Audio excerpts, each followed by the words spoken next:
Buenos días, ¿cómo están, jóvenes?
¿Pueden ver la presentación?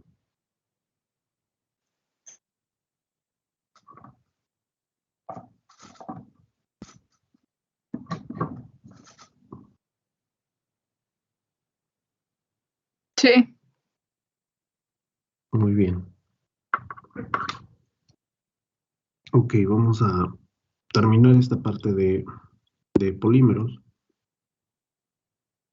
Bien, en este último modelo, para calcular la viscosidad de los polímeros, el problema nos dice 50 Kelvin arriba de la temperatura de transición vítrea, la viscosidad de un polímero en estado viscoso es de 10 a la 4 newton segundo sobre metro cuadrado y nos piden estime la viscosidad a 25 Kelvin por arriba de la misma temperatura. Es la misma referencia, es la misma base que es la temperatura TG, y más bien aquí lo que tenemos pues son valores relativos de, de temperatura. No tenemos específicamente 250 Kelvin, 300 Kelvin, por ejemplo, sino que simplemente nos dicen arriba de tal valor, 50 Kelvin arriba de tal valor, de tal temperatura, necesito, o bueno, conozco esta viscosidad que es 10 a la 4 newton segundos sobre metro cuadrado, y ahora necesito saber cuánto es la viscosidad, 25 Kelvin arriba de esa viscosidad, o de esa temperatura, perdón. Y bueno, tenemos la ecuación, la del logaritmo de mu 0 dividido entre mu. Esto es igual a menos 8,86, que va a multiplicar a la diferencia de temperaturas, T menos TR, dividido entre 101,6, más la diferencia de temperaturas, también T menos TR. Aquí, bueno, ¿quién es TR? Son los 50 Kelvin arriba de TG. ¿Quién es la temperatura de trabajo? T simplemente, pues son los 25 Kelvin. ¿Quién es mu? Es la viscosidad que yo conozco y necesito mu 0 o mu 0. Es la que corresponde a la temperatura del intervalo de 25 Kelvin por arriba de TG. Aquí, bueno, simplemente vamos a sustituir los valores que conocemos y vamos a hacer lo siguiente. Vamos a tener entonces, bueno, el logaritmo de... Antes de eso podemos hacer, bueno, vamos a manejarlo así. Ahorita descomponemos el logaritmo. Logaritmo base 10 va a ser igual a 8,86 por la diferencia de temperaturas. ¿Quién es T? Es 25 Kelvin. 25 Kelvin. ¿Quién es TR? La temperatura de referencia. Son los 50 Kelvin por arriba de TG, dividido, aquí tenemos un signo negativo, y dividido entre 101,6